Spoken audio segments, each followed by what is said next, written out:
ഇത് കാണുമ്പോ ഒന്നും വിചാരിക്കണ്ട, നിങ്ങളെ മനസ്സിൽ വന്ന ചിന്തയെല്ലാം ആയിട്ടാ നോക്കണ്ട, സമയാകുമ്പോ ആവൂ. ഓക്കെ, അപ്പൊ ഇത് ഇടാനുള്ള കാരണം എന്താ അറിയോ, വന്നിട്ടുണ്ട് കേട്ടോ, അവൈലബിൾ ആണ്. Groom to be, bride to be, happy birthday spec, പിന്നെ നമ്മളെ ആ സൈഡ് ഇടുന്ന സാധനം എല്ലാം അവൈലബിൾ ആയിട്ടുണ്ട്, വന്നിട്ടുണ്ട്. പിന്നെ ഫ്ലവർ, ഇതെന്തെല്ലാം വിചാരിച്ചിട്ടുണ്ടാവും അല്ലെ, അങ്ങനെ ഒന്നും വിചാരിച്ചുകൂടാ. ഇതില്ലേ സാധനം മറ്റേത് എന്തെങ്കിലും ചെറിയ ചെറിയ പരിപാടികൾ ഉണ്ടെങ്കിൽ കൊടുക്ക. അപ്പൊ ഇത് പവറായി.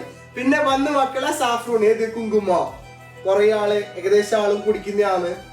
കാണുന്നുണ്ട് ഏകദേശം ആള്, ഞാൻ പണ്ട് കുടിക്കുന്നുണ്ടായിരുന്നു, കുറെ ആയി. അപ്പൊ ഐറ്റം എത്തിയിട്ടുണ്ട്. ഇതാ ഇത് നമ്മളെ കാശ്മീരിന്റെ ആണ്. ഇത് ഏതാ, ഈജിപ്തിന്റെ കുങ്കുമോ, ഏത് കുങ്കുമോ. പിന്നെ വന്നിട്ടുണ്ട് ഏത് കുറെ തരം കാര്യമായിട്ട് മിനി മിനി ട്രോളി, ചോപ്പുണ്ട്, മഞ്ഞുണ്ട്, പച്ചുണ്ട്, പിന്നെ ഇത് കാപ്പിയുണ്ട്, എല്ലാം ഉണ്ട്. അപ്പൊ എവിടെയെന്ന് മറക്കണ്ട, ബേക്കൽ ഹദ്ദാദ് നഗർ വന്നിട്ട് ഹസമുദ റോഡ് കയറിട്ട് ഫസ്റ്റ് ലെഫ്റ്റ് നേരെ